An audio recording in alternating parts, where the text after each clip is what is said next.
Isang world-class chess event ang inulunsad sa Taguig City nitong Lunes na dinaluhan ng mga elite players mula sa iba't ibang bansa.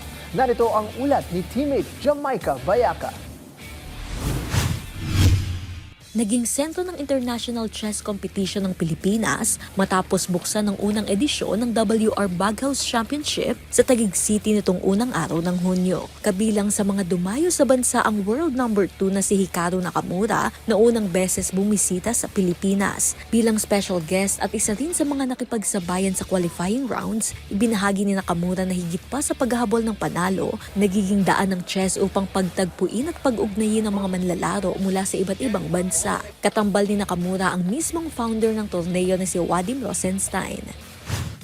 Really nice. The people are very friendly. The conditions are great, and it's been a very pleasant surprise. I think I would hope that more Americans and more tourists come here. I think the reputation that I've seen sometimes is a little bit undeserved.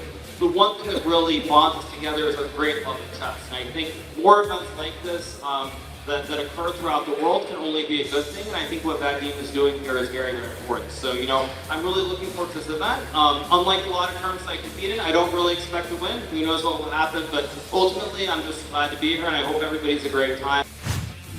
May nakatayang $100,000 o mahigit 6 na milyong piso para sa magkakampyon habang $50,000 naman ang mapupunta sa runner-up. Kabuang 75 koponan mula sa 22 bansa ang sumalang sa 12-round fast-paced format ng torneo. Mula rito sasalain ng top 8 teams na aabante sa knockout stage, nagagamit ng best-of-2 format hanggang Martes. Sa panig ng Pilipinas, sumalang ang mga tandem na sina GM Daniel Quizon at IM Eric Labog, GM Darwin Lailo at GM David Elorta, gayon din sina IM Paulo Bersamina at IM Jem Garcia, kasama ang iba pang nangungunang Pinoy chess players.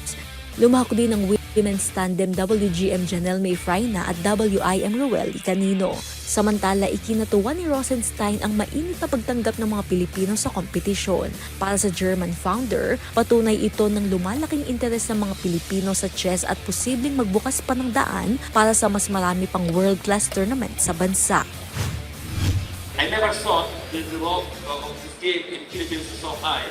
And I think this pilot project just started, so the potential is huge. I think we will have a big future regarding chess, regarding Baghouse, and the main thing is we will have a lot of fun, because people will enjoy chess a lot, and I think this is just the beginning.